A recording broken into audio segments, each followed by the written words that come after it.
చేతకానితనాన్ని నువ్వు ఒప్పుకోలేక ఇతరుల మీద విషయం కప్పుతున్నావా?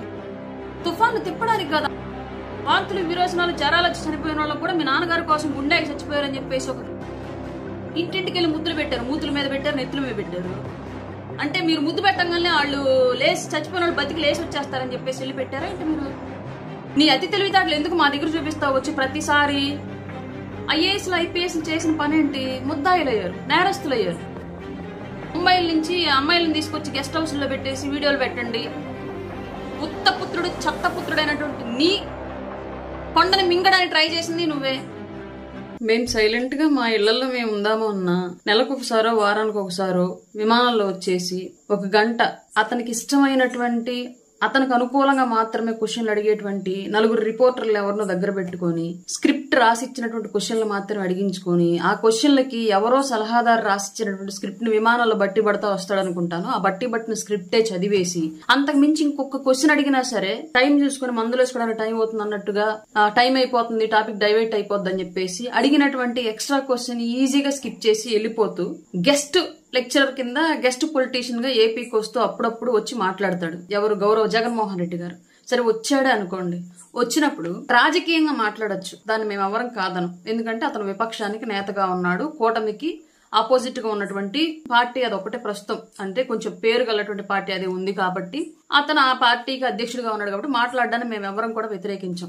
ఎందుకు కూటమి ప్రభుత్వం వచ్చిన తర్వాత ఇప్పటి వరకు కూడా గౌరవ జగన్మోహన్ రెడ్డి గారిని ఒక్కసారి కూడా పర్సనల్ టార్గెట్ చేసి ఎక్కడా కూడా ఎవరు నాయకులు మాట్లాడట్లేదు. ఎస్పెషల్లీ పవన్ కళ్యాణ్ గారు కూటమి అధికారంలోకి వచ్చిన తర్వాత బిఫోర్ కూడా ఎప్పుడు ఆయన పరిధి దాటి ఎప్పుడు మాట్లాడలేదు పవన్ కళ్యాణ్ గారు జగన్మోహన్ రెడ్డి గారిని వ్యక్తిగతంగా. కూటమి అధికారంలోకి వచ్చిన తర్వాత ఈ రోజు కూడా ఒక్కసారి కూడా పర్సనల్ గా ఎప్పుడు పర్సనల్ అటాక్ చేసి మాట్లాడలేదు, పొలిటికల్ గా మాత్రమే విమర్శించారు. గత 5 ఏళ్ల తాలూకు పరిపాలన వైఫల్యాన్ని మాత్రమే ప్రస్తావిస్తూ విమర్శిస్తున్నారు. అయినా సరే జగన్మోహన్ రెడ్డి మళ్ళీ ఈ రోజు ఇంకొకసారి తన అదే సామెత చెప్తారు, ఎలుకతోలు పీకి ఏడాది ఉతికినాగా నలుపు నలిపే గాని తెలుపు రాదు అన్నట్లుగా 5 ఏళ్ల పరిపాలనలో ఎలా అయితే నోరు బారేసుకున్నారో ఇప్పుడు సంవత్సరంన్నర నుంచి అధికారానికి దూరంగా ఉన్నా కూడా సేమ్ అదే నోరు అలాగే కంటిన్యూ అవుతుంది, ఏం మారట్లా, పర్సనల్ అటాక్స్ మాత్రమే. సరే మీరు అన్నట్లుగా దత్తపుత్రుడని ఏదో అన్నారు, ఆయన మీరు అన్నట్లుగా దత్తపుత్రుడు అని మీరు అంటున్నారు. సరే మీరు అన్నట్లుగా అవునో కాదో తర్వాత విషయం. ఒక పంచాయతీరాజ్ శాఖ మినిస్టర్ గా, రాష్ట్ర ఉప ముఖ్యమంత్రి వర్యులుగా, అటవీ శాఖ మంత్రి వర్యులుగా ఆయన చేస్తున్నటువంటి పనులు గతంలో ఎవరు చేయని స్థాయిలో ఆ శాఖలు తీసుకున్నట్టు ఏ మంత్రి వర్యులు కూడా ఆ స్థాయిలో ఇంపాక్ట్ చూపించేలాగా కొత్త ఇన్నోవేటివ్స్, కొత్త ఐడియాస్ రాష్ట్రానికి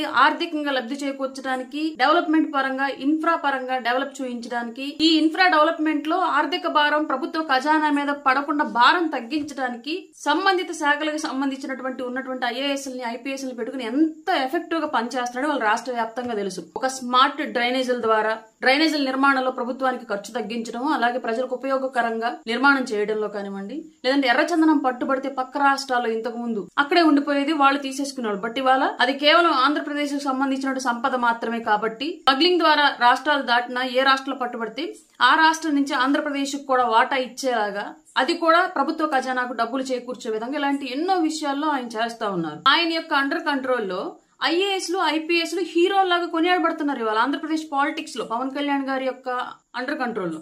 బట్ జగన్మోహన్ రెడ్డి గారి కంట్రోల్లో ఐఏఎస్లు ఐపీఎస్లు చేసిన పని ఏంటి? ముద్దాయిలయ్యారు, నేరస్తులయ్యారు. ముంబైల నుంచి అమ్మాయిలను తీసుకొచ్చి గెస్ట్ హౌస్ లో పెట్టేసి వీడియోలు పెట్టండి, నాకు లక్షల కోట్లు వేరే వాళ్ళు డబ్బులు ఇస్తారు, వాళ్ళని అరెస్ట్ చేసి తీసుకొస్తే, దాచిపెట్టి హెరాస్ చేస్తే, పెట్టిన కేసులు వాపసు తీపిస్తే అని చెప్పేసి పాపం ఐపీఎస్లను అనవసరంగా బలి చేశాడు, ఐఏఎస్లను అనవసరంగా బలి చేశాడు. వాళ్ళందరూ కోర్టుల చుట్టూ తిరుగుతున్నారు ఉద్యోగాల నుంచి బయట పెట్టబడి. ఇవి నీ పాలన, ఇది నీ అన్నట్లుగా ఆయన దత్తపుత్రుడైతే ఆయన స్థాయిలో ఆయన అండర్ కంట్రోల్లో వ్యవస్థలో ఉన్నటువంటి ఆఫీసర్స్ ఆ స్థాయిలో కొనియాడబడుతుంటే ఉత్తపుత్రుడు చెత్తపుత్రుడైనటువంటి నీ పరిపాలనలో ఐఏఎస్లు ఐపీఎస్లు పట్టినటువంటి దౌర్భాగ్య పరిస్థితి అది. మీరెందుకు వచ్చి మాట్లాడినప్పుడు క్లియర్ గా రాష్ట్రంలో ఉన్నటువంటి జరుగుతున్నటువంటి లోపాలను మాట్లాడండి. ఒకవేళ ఉంటాయి 100% ఎవరు 100% సక్సెస్ఫుల్ పరిపాలన ఎవరు చేయలేరు. ఆ లోపాలను రాజకీయంగా విమర్శించండి, తప్పులేదు. కానీ వచ్చి ప్రతిసారి పర్సనల్ గా ఎందుకు మాట్లాడేసి వెళ్ళిపోతారో మాకు ఇప్పుడు కూడా అర్థం కాని విషయం. సరే వచ్చారు, ఇంకొక విషయం మాట్లాడదాం ఇక్కడ క్లియర్ గా. తుఫాను కేంద్రంలో కూర్చొని ఆర్టీజీఎస్ కేంద్రంలో కూర్చొని ఏదో తుఫాను వీళ్ళే డైవర్ట్ చేసినట్టు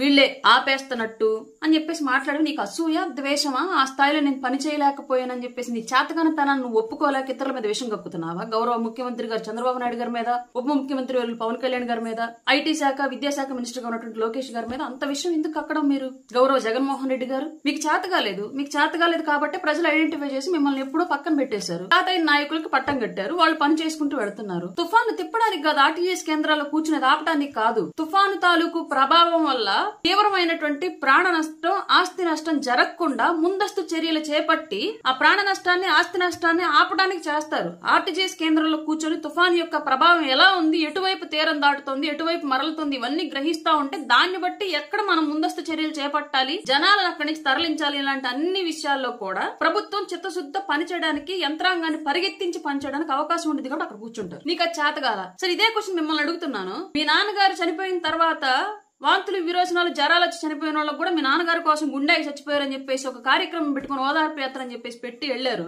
ఇంటింటికి వెళ్ళి ముద్దులు పెట్టారు, మూతుల మీద పెట్టారు, నెత్తుల మీద పెట్టారు. అంటే మీరు ముద్దు పెట్టగానే వాళ్ళు లేచి చచ్చిపోయిన వాళ్ళు బతికి లేచి వచ్చేస్తారని చెప్పేసి వెళ్ళి పెట్టారా ఏంటి? మీరు ఒక భరోసా కదా, మేము మీకు ఉన్నామని చెప్పేసి ఒక అండ చూపించడం కదా.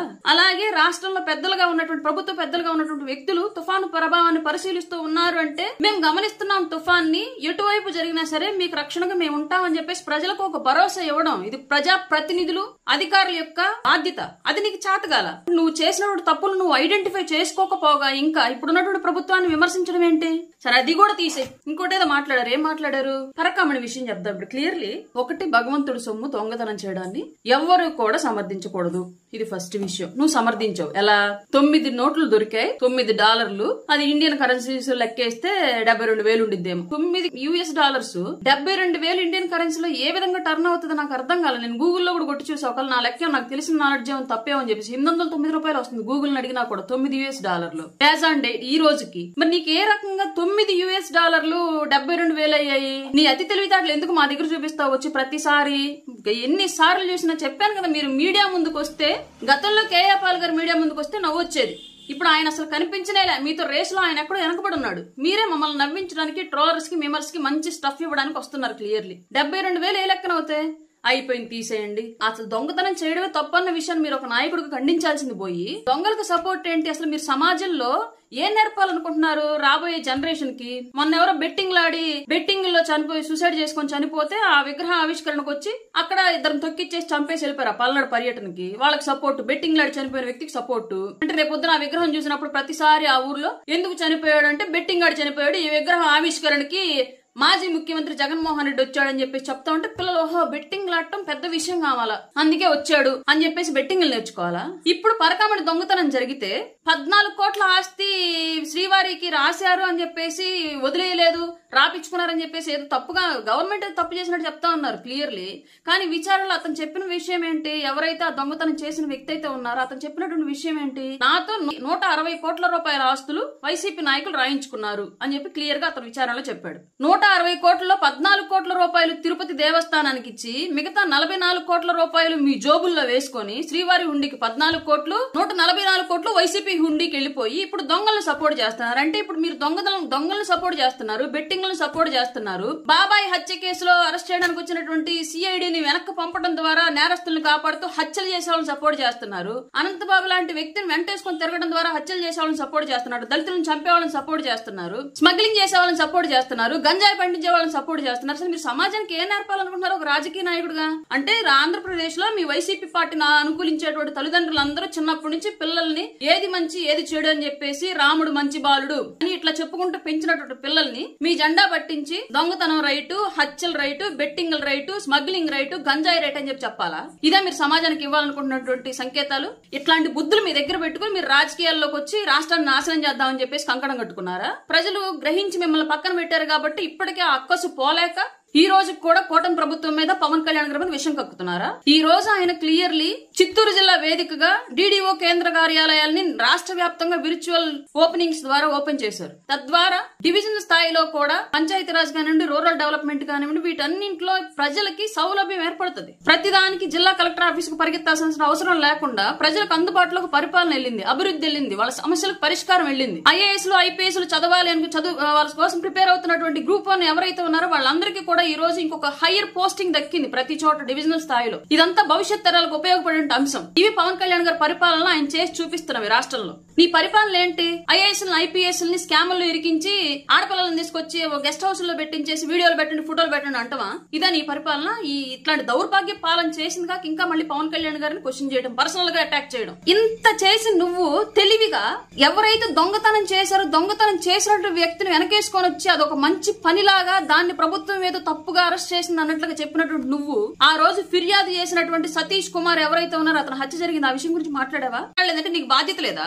మొన్నటి వరకు మీ పార్టీకి సంబంధించిన అధికార ప్రతినిధులు, నాయకులేమో కూటమి ప్రెజర్ చేసి చంపేసింది, అతను ఆత్మహత్య చేసుకున్నాడు, ఒత్తిడి చేశారని చెప్పేసి మాట్లాడతారు. నువ్వు ఇవాళ వచ్చి దొంగకు సపోర్ట్ చేస్తున్నావు తప్ప ఒక నిజాయితీ పరుడైన ఆఫీసర్ హత్య జరిగింది దాని గురించి నువ్వు మాట్లాడాలా? ఎందుకంటే చేసింది ఎవరు నీకు తెలిసే ఉండొచ్చు. వీటన్నింటి గురించి మాట్లాడవు. నీకు కావాల్సింది ఏంటి? కన్వీనియంట్ గా కూటమి మీద బురద జల్లేసి వెళ్ళాలి అంతే. నీకు కావాల్సినట్టు కన్వీనియంట్ గా మాట్లాడేసి ప్రెస్ మీట్ పెట్టి నీకు కన్వీనియంట్ గా ఉండేటువంటి 4 రిపోర్టర్లను కూర్చోబెట్టుకుని ఇంకెవరన్నా మళ్ళీ ఇచ్చినటువంటి క్వశ్చన్ పేపర్ కాకుండా ఎక్స్ట్రా క్వశ్చన్ అడిగితే స్కిప్ చేసేసి కేవలం కూటమి బురద జల్లటమే నీ పని.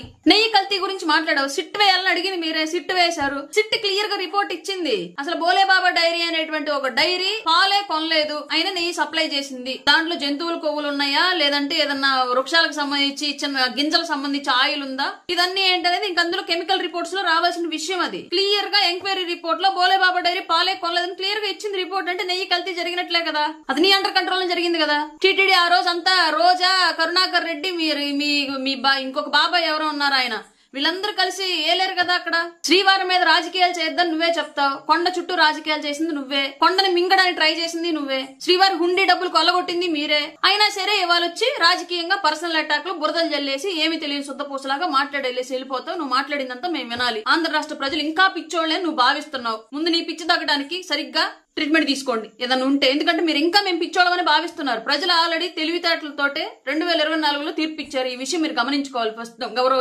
జగన్మోహన్ రెడ్డి గారు, పులివెందుల ఎమ్మెల్యే గౌరవ జగన్మోహన్ రెడ్డి గారికి మాదొక విన్నపం. దయచేసి ఆంధ్ర రాష్ట్ర ప్రజలకు మీరు కట్టినటువంటి కళ్ళకు కట్టినటువంటి గంతలన్నీ తొలగిపోయాయి. వాళ్ళు క్లియర్ గా ఉన్నారు. వాళ్ళ విజన్ లో, వాళ్ళ ఆలోచనలో వాళ్ళు. కూటమి ప్రభుత్వం కూడా ప్రజల కోసం ఏం చేయాలో చాలా క్లియర్ గా ఉంది. క్లారిటీ లేనిదల్లా మీ దగ్గరే. రాజకీయ నాయకుడుగా ఎలా ఎదగాలనుకుంటున్నారు? అసలు మీరు సమాజంలో ఒక యువతలో ఎలాంటి క్వాలిటీస్ ని ఎంకరేజ్ చేయాలనుకుంటున్నారు? అచ్చలు దొంగతనాలు, బెట్టింగ్లు, స్మగ్లింగ్లు, గంజాయిలు ఇలాంటివి ఎంకరేజ్ చేయాలనుకుంటున్నారా, లేదంటే ఏదైనా నీతి నిజాయితీ వైపు, చదువుల వైపు, ఉద్యోగాల వైపు మళ్లించాలనుకుంటున్నారా? ఫస్ట్ మీరు డిసైడ్ చేసుకోండి. మీ ఎజెండా ఏంటో ప్రజల ముందు పెడితే ఆ ఎజెండా నచ్చిన వాళ్ళు ఓట్లేస్తారు. ఎందుకంటే గతంలో మీ ఎజెండా నచ్చక 2024లో మీకు ఓటమి చూపించారు ప్రజలు. ఇప్పుడన్నా సరే మీ ఎజెండా మార్చుకొని రండి. అదే ఎజెండాతో రాకండి. రిక్వెస్ట్ ఆంధ్రప్రదేశ్ పౌరురాలిగా.